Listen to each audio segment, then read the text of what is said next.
Pastor, உங்களிடத்தில் ஒரு கேள்வி.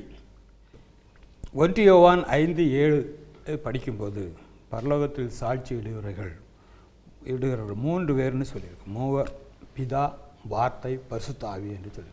பூலோகத்தில் சாட்சியர்கள் 3: ஆவி, ஜலம், இரத்தம் என்பவைகளே என்று சொல்லப்பட்டிருக்கிறது. இதை படிக்கும்போது திருத்துவர்கள் 3 பேர் உண்டு என்பதை சொல்வதை மறக்க முடியாத அளவில் ஆதாரமாக இருக்கிறதே, அது எப்படி ஒருவர் என்று நீங்கள் சொல்ல முடியும்?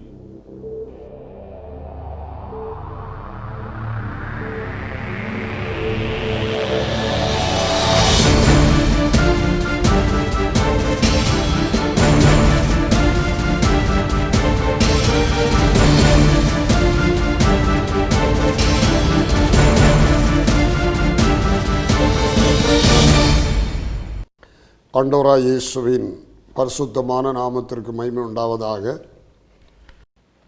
சகோதரர் பிதா, வார்த்தை, பரிசுத்த ஆவி என்கிற 3 சாட்சிகள் பரலோகத்தில் இருக்கிறார்கள் என்று சொன்னார்கள். இந்த வேத பாகத்தை 7ஆம் வசனமும் 8ஆம் வசனமும் பூமியிலே என்று சொல்லக்கூடிய வேத பாகத்தை பிராக்கெட்டில் போட்டு கமாவுக்குள்ளே போட்டு அடைத்து விட்டிருக்கிறார்கள். அவராலே அன்றி என்று சொல்லும்போது வசனத்தில் அப்படி சொல்லியிருக்கும்போது சொல்லாததை ஒன்றை போடும்போது தான், சொல்லாத ஒன்றை வசனத்தோடு சேர்க்கும்போது தான் பிராக்கெட்டுக்குள்ளே போடுகிறது. இந்த கமா போட்டு அதுக்குள்ளே அடைப்பு குறிப்புக்குள்ளே போடுகிறது. கர்த்தருக்கு ஸ்தோத்திரம். இப்படி 1 யோவான் 5ஆம் அதிகாரம் 7ஆம் வசனம், பரலோகத்தில் சாட்சிகள் 3: பிதா, வார்த்தை, பரிசுத்த ஆவி என்பவர்களே, இம்மூவரும் ஒன்றாயிருக்கிறார்கள் என்று அந்த வார்த்தை சொல்லுது. அடுத்த 8ஆம் வசனத்தில் பூலோகத்திலே என்று தொடங்குகிறது. சாட்சிகள் 3: ஆவி, ஜலம், இரத்தம் என்பவைகளே, இம்மூன்றும் ஒருமைப்பட்டிருக்கிற என்று சொல்லப்பட்டிருக்கு. 7ஆம் வசனமும் 8ஆம் வசனத்தில் பூமியிலே என்று சொல்லக்கூடிய அவையும் அடைப்புக்குறிக்குள்ளே போட்டு விட்டிருக்கிறார். இதை குறித்து அநேக வேத டிரான்ஸ்லேஷனான பைபிள்களில் அவைகள் இல்லை.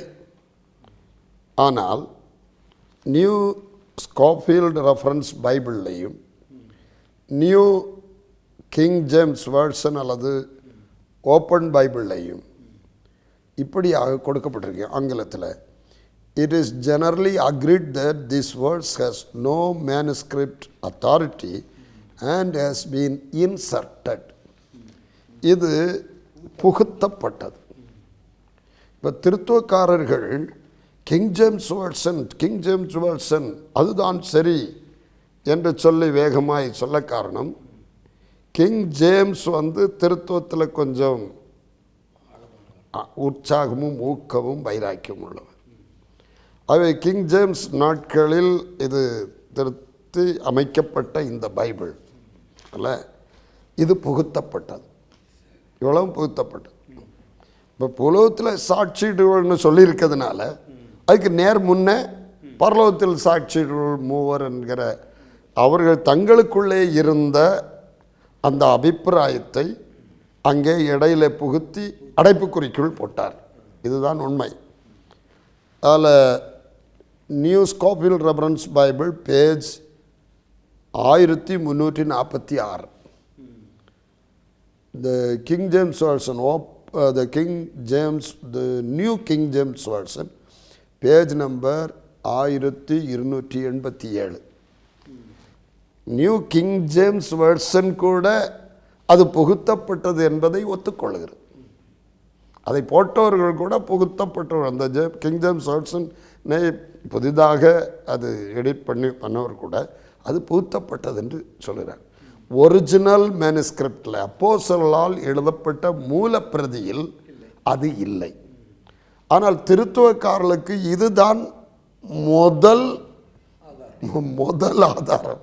எது அப்போஸ்தலருடைய மூலப்பிரதியில் இல்லையோ அதுதான் இவர்களுக்கு முதல் ஆதாரம். ஏனால் அப்போஸ்தலர்கள் யாருமே திருத்துவம் என்று ஒரு வார்த்தையே உபயோகப்படுத்தவில்லை, அல்லது மூவர் என்கிற ஒரு வார்த்தையை உபயோகப்படுத்தவில்லை. ஆனால் அப்போஸ்தலர்கள் ஏக சக்கராதிபதி என்று ஆணித்தரமாய் சொல்லிடு. நமக்கு இப்போ விஷயம் ஏகமா திருத்துவமா என்கிறதா விஷயம். அப்போ அப்போஸ்தலர்கள் ஏக சக்கராதிபதி என்று 1 தீமோத்தேயு 6:15 சொல்கிறார். அதே 16ஆம் வசனத்தில் ராஜாதி ராஜா கர்த்தாதி கர்த்தா ஒருவராய் சாவாமை உள்ளவர். இப்போ இவங்க திருத்துவக்காரங்க என்ன சொல்கிறாங்கன்னா, தெய்வத்துவத்தில் 2ஆவதானவர் மரிப்பார், முதலாவதானவர் மரிக்க மாட்டார். 2ஆவதானவர் தான் மரிக்கிறது. அங்கேயே வேற தனிக்குமாரன் நித்தியகுமாரன் என்ற ஒரு 2ஆம் நபர். அந்த குமாரத்துவம் என்கிறதை நான் முன்னால் விளக்கியிருக்கிறேன்.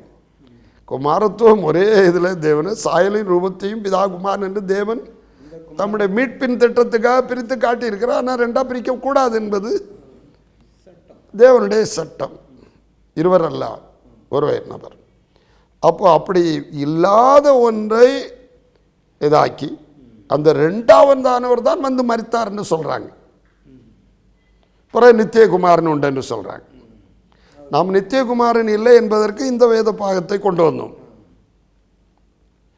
1 தீமோத்தேயு 6:15-16 வசனங்களில் இந்த பிரசன்னமாகுதலை தேவன் தம்முடைய காலங்களில் வெளிப்படுத்துவார். அவரே நித்தியானந்தமுள்ள ஏக சக்கராதிபதி, ராஜாதி ராஜா கர்த்தாதி கர்த்தா. அந்த ராஜாதி ராஜா கர்த்தாதி கர்த்தா ஆட்டுக்குட்டியானவர் என்று பச்சையாக நமக்கு வெளிப்படுத்தல் 17-14 சொல்லியிருக்கு. அவர்தான் ஒருவராய் சாவாமை உள்ளவர்னு சொல்லியிருக்கு.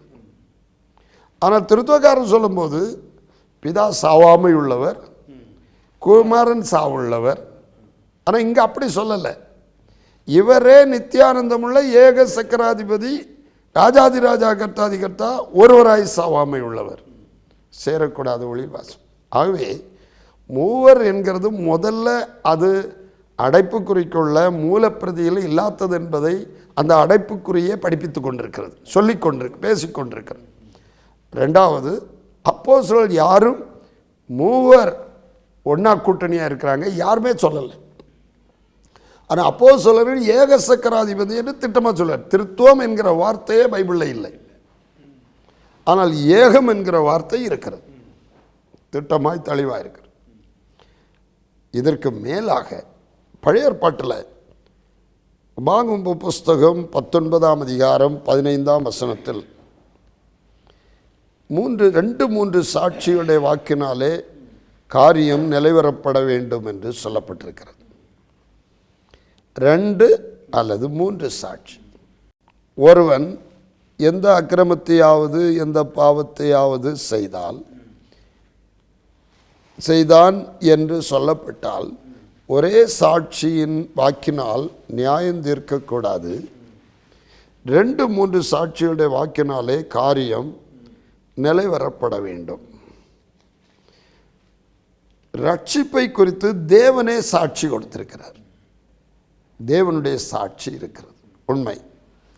நாம் எபிரேயர்கள் நிருபம் 2ஆம் அதிகாரம் 3ஆம் வசனத்தை நாம் கவனிப்போமானால், எபிரேயர்கள் நிருபம் 2ஆம் அதிகாரம் 3ஆம் வசனம், முதலாவது கர்த்தர் மூலமாய் அறிவிக்கப்பட்டு பின்பு அவரிடத்தில் கேட்டவர்களாலே நமக்கு உறுதியாக்கப்பட்டதும் அடையாளங்களினாலும் அற்புதங்களினாலும் பலவித பலத்த செயலினாலும் நம்முடைய சித்தத்தின் இப்படி பகிர்ந்து கொடுத்த பரிசுத்தாவின் வரங்களினாலும் தேவன் தாமே சாட்சி கொடுத்ததுமாயிருக்கிற இவ்வளவு பெரிதான ரட்சிப்பை குறித்து நாம் கவலையற்றுப்போமானால் தண்டனைக்கு எப்படி தப்பித்துக்கொள்ளும்? அப்போ தேவனுடைய ரட்சிப்பின் திட்டத்தில் தேவனே 3 சாட்சியை ஏற்படுத்தி வைத்திருக்கிறார். பிதாவாக சாட்சி, குமாரனாக சாட்சி, பரிசுத்தாவியாக சாட்சி. பிதா, குமாரன், பரிசுத்தாவியாக ஒரு சாட்சி கொடுத்திருக்கிறார். 3 பேரில் 3 மகிமையுடைய ஒரே நபர் என்று நாம் ஏற்கனவே பார்த்திருக்கிறோம். ஏசாயா தீர்க்கதரிசியின் புத்தகம் 42ஆம் அதிகாரத்தை நாம் எடுப்போமானால் 42ஆம் அதிகாரம் 1ஆம் வசனத்தில் இதோ நான் ஆதரிக்கிற என் தாசன்.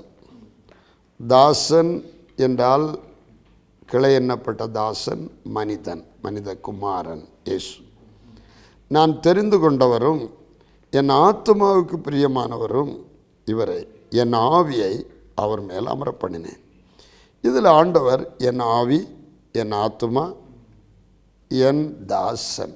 தாசன் என்றால் அவருடைய சரீரம், தேவனுடைய ஆலயம், தேவனுடைய சரீரம். 3 சாட்சியை தனக்குள்ளே கொண்டவராக தேவன் இருக்கிறார். 3 சாட்சியை உடையவராக அவர் இருக்கிறார். 3 பேர் அல்ல. என் ஆத்துமா, என் ஆவி, என் தாசன். இது 3 தனி ஆட்கள் இல்லை. அது மட்டும் இல்லை, ஆதியாகமம் 6:3 என்னுடைய ஆவி என்றும் மனுஷனோடு போராடுவதில்லை என்று சொல்லுகிறார். எபிரேயர்கள் நிருபம் 10:38 பின்வாங்கி போவானால் அவன் மேல் என் ஆத்துமா பிரியமாயிராது என்று சொல்லுகிறார். மட்டுமல்ல, சங்கீதம் 22:16 என் கைகளையும் என் கால்களையும் உருவக்குத்தினார். தாசனுடைய கைகளையும் கால்களையும் உருவக்குத்தினார். அதை என் கைகளை என் கால்களைன்னு தேவன் சொல்லுகிறார். என் தாசன்னு சொல்கிறார். அந்த தாசனுடைய கையையும் காலையும் குத்தினது என் கைகளை என் கால்களையும் உருவக்குத்தினார்னு தேவன் சொல்கிறார். அப்போ அந்த தேவன் ஆவி, ஆத்துமா, சரீரமுடைய அவர் 3 சாட்சியை விளங்க பண்ணுகிறார். மனிதனுடைய 3 சாட்சியும் கூட ஒரே நேரம் செயல்படுகிறது. பிலிப்பியர்கள் நிருபம் 1:27 நாம் வாசிக்கும்போது, நீங்கள் ஒரே ஆவியிலே உறுதியாய் நின்று, அப்போஸ்தலனாகிய பவுல் பிலிப்பியர்களின் நிருபத்தில் சொல்லுகிறார். 1:27 நான் வந்து உங்களை கண்டாலும் நான் வராமல் இருந்தாலும் நீங்கள் ஒரே ஆவியிலே உறுதியாய் நின்று, ஒரே ஆவி நின்று ஒரே ஆத்துமாவினாலே சுவிசேஷத்தின் விசுவாசத்திற்காக கூட போராடி, ஒரே ஆவி ஒரே ஆத்துமா கூட போராடி எதிர்க்கிறவர்களால் ஒன்றிலும் மறளாதிருக்கிறீர்கள் என்று உங்களை குறித்து நான் கேள்விப்படும்படி எவ்விதத்திலும் நீங்கள் கிறிஸ்துவின் சுவிசேஷத்துக்கு பாத்திரராக மாட்டோம் நடந்து கொள்ளுங்கள். ஆவி, ஆத்துமா, சரீரம். ஒரே நேரத்தில் மனிதனுடைய ஆவி, ஆத்துமா, சரீரம் செயல்படுகிறது. அதே போல தேவன் அவர் சொல்றார், என் ஆவி, என் ஆத்துமா, என் சரீரம், என் கைகளை என் கால்களை உருவக்குத்தினார். ஆனால் அவர் மனிதனாக நிற்கும்போது என் தாசன்னு சொல்கிறார். இதில் தான் அவர்கள் இடறி குழம்பி கொண்டிருக்கிறார். திருத்துவம் என்கிறது நிச்சயமாய் பரிசுத்த வேதாகமும் அருவருக்கிற, வெறுக்கிற, எதிர்க்கிற, பைபிள் அங்கீகரிக்காத, பழைய ஏற்பாடோ புதிய ஏற்பாடோ அங்கீகரிக்காத மனிதரால் உருவாக்கப்பட்ட ஒரு உபதேசம். இது பிராக்கெட்டுக்குள்ளே கிடக்கிறது. அதில் மூலப்பிரதியில் இல்லை என்பதுதான் அவர்கள் அங்கீகரித்து அவர்களே குறிப்பு கொடுத்துருக்கிற விஷயம். இப்படி இருக்க இது திருத்துவத்துக்கு ஆதாரமே இல்லை. பைபிளிலே இல்லாத ஒரு வார்த்தை, மனிதன் புகுத்தின ஒரு வார்த்தையை திருத்துவத்துக்கு ஆதாரம் என்று மிக முக்கியமான முதல் ஆதாரமாக எடுப்பது எப்படி? அது சரியில்லை. திருத்துவத்துக்கு ஒரு யாதொரு ஆதாரமும் இல்லாத வசனம். தேவன் சாட்சி கொடுத்தார். அவருடைய ஆவி, அவருடைய ஆத்மா, அவருடைய சரீரம் செயல்படுகிறது. அது மூவர் அல்ல.